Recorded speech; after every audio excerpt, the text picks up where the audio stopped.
Hi friends, welcome to jewel arts and craft. ഇന്ന് നമ്മൾ നോക്കുന്നത് ഒരു സിമ്പിളായിട്ടുള്ള ഒരു എംബ്രോയ്ഡറി ഡിസൈനാണ്. നെക്ക് പാറ്റേണിലാണ് ഇത് ചെയ്യുന്നത്. ആദ്യം ഒരു ബോട്ട് നെക്ക് വരയ്ക്കുക. ബോട്ട് നെക്ക് വരച്ചിട്ട് ഞാൻ ഓൾറെഡി മാർക്ക് ചെയ്ത് വെച്ചിട്ടുണ്ട്. ഇങ്ങനെ സൈഡുകളിലോട്ടും താഴോട്ടും ഒരല്പം ഇടവിട്ട് ഫ്ലവേഴ്സ് വരുന്നുണ്ട്. അതുപോലെ തന്നെ ഇതിൻ്റെ ഇടയ്ക്കായിട്ട് നമ്മൾ വൈറ്റ് കളർ ബീഡ് കൊടുക്കുന്നുണ്ട്. അതുപോലെ തന്നെ റെഡ് കളർ വെച്ചാണ് നമ്മൾ ഫ്ലവർ ചെയ്യുന്നത്. അതേ ത്രെഡ് വെച്ച് ഫ്ലവറിൽ ചെയ്യുന്നത് റിംഗ് നോട്ടും അതുപോലെ തന്നെ നമ്മൾ ഇടയ്ക്കായിട്ട് ഈ വൈറ്റ് കളർ ബീഡിൻ്റെ കൂടെ തന്നെ ഈ റെഡ് കളറിലും കൊടുക്കുന്നുണ്ട്. അത് ഫ്രഞ്ച് നോട്ടുമാണ് ചെയ്യുന്നത്. അപ്പം നമുക്ക് ഈ ഡിസൈൻ ഒന്ന് ചെയ്യുന്നത് എങ്ങനെയാണെന്ന് നോക്കാം.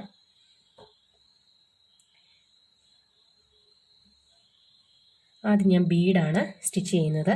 സ്റ്റിച്ച് ചെയ്യുന്നതിന് പകരം നമുക്ക് ഫാബ്രിക് ഗ്ലൂ കൊണ്ട് ഒന്ന് അറ്റാച്ച് ചെയ്ത് കൊടുക്കുകയാണെങ്കിലും ചെയ്യാം.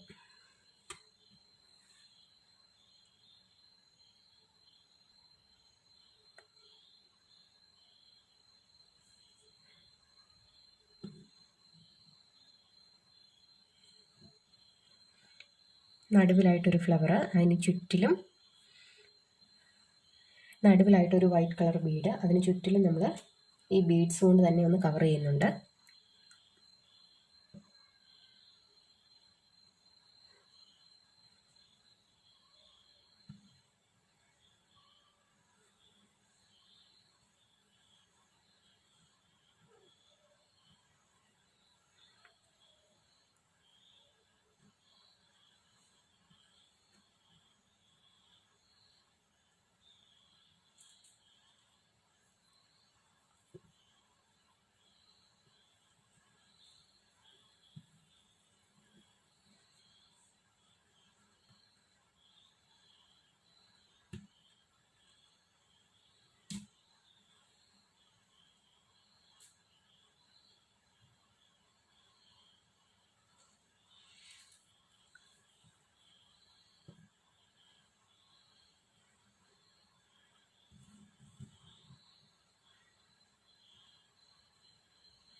ഇതിൻ്റെ ഈ മുകൾ ഭാഗത്തായിട്ട് ത്രെഡ് വെച്ച് റിംഗ് നോട്ട് സ്റ്റിച്ച് ചെയ്ത് കൊടുക്കാം. നമുക്കിനി ഈ വൈറ്റ് ബീഡിന് ചുറ്റും ഇങ്ങനെ ചെയ്ത് കൊടുക്കാം. അതിനായിട്ട് ഞാൻ റിംഗ് നോട്ടാണ് സ്റ്റിച്ച് ചെയ്യുന്നത്. ഇങ്ങനെ നമ്മൾ ഒരു 10 പ്രാവശ്യം ചുറ്റിയെടുക്കുക. 10 പ്രാവശ്യം ചുറ്റിയെടുത്തിട്ട് ഇങ്ങനെ നമ്മൾ ആ കുത്തിയെടുത്തു നിന്ന് ഒരല്പം നീക്കി താഴ്ത്ത് കുത്തുക.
ഇതുപോലെ തന്നെ നമുക്കിത് ഫുള്ള് കവർ ചെയ്തെടുക്കണം. ഇനി നമുക്ക് ഈ 2 ഫ്ലവറിൻ്റെയും ഈ ഇടയ്ക്കുള്ള പോർഷനിലായിട്ട് ഫ്രഞ്ച് നോട്ട് വരുന്നുണ്ട്. ഫ്രഞ്ച് നോട്ട് ചെയ്യുന്നത് എങ്ങനെയാണെന്നൊക്കെ പറഞ്ഞു തരാം.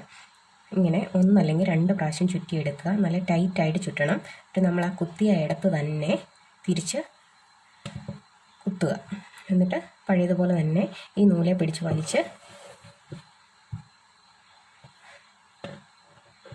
വലിച്ചിങ്ങനെ എടുക്കണം. ഉണ്ടോ? ഇത് രണ്ടും തമ്മിലുള്ള ഒരു വ്യത്യാസം എന്ന് പറയുന്നത്, ഈ റിംഗ് നോട്ടിലാണെങ്കിൽ നമ്മൾ ലൂസായിട്ട് ഇങ്ങനെ ചുറ്റിയെടുക്കും. ഇതിൽ നല്ല ടൈറ്റായിട്ടാണ് ചുറ്റിയെടുക്കുന്നത്. അതുപോലെ തന്നെ നമുക്ക് ഇതിൻ്റെ ബാക്കി വർക്ക് കൂടെ കംപ്ലീറ്റ് ചെയ്യാം. അങ്ങനെ നമ്മുടെ വർക്ക് കംപ്ലീറ്റ് ആയി. ഈ ഫ്ലവേഴ്സും ബീഡ്സും ചേർന്ന ഒരു കോമ്പിനേഷനിൽ നമ്മൾ ഫ്ലവേഴ്സ് സൈഡിലോട്ടും താഴോട്ടും 2 ലെയർ ചെയ്തിട്ടുണ്ട്. അതുപോലെ തന്നെ ഇതിൻ്റെ ഒരു വേസ്റ്റ് ലൈൻ വരെ ഈ ബീഡ്സ്, വൈറ്റ് ബീഡ്സും അതുപോലെ തന്നെ ആ ഒരു എംബ്രോയ്ഡറി ത്രെഡ് കൊണ്ടുള്ള ഫ്രഞ്ച് നോട്ടും ഇടവിട്ട് കൊടുത്തിട്ടുണ്ട്. അപ്പോൾ ഇതെല്ലാവരും ഒന്ന് ട്രൈ ചെയ്ത് നോക്കുക. നല്ലൊരു കളർ കോമ്പിനേഷനാണ്. നിങ്ങൾക്ക് ഇഷ്ടമുള്ള കോൺട്രാസ്റ്റ് കളേഴ്സൊക്കെ യൂസ് ചെയ്യാം. ഇഷ്ടപ്പെട്ടാൽ ലൈക്ക് ചെയ്യുക, ഷെയർ ചെയ്യുക, സബ്സ്ക്രൈബ് ചെയ്യുക. Thank you so much.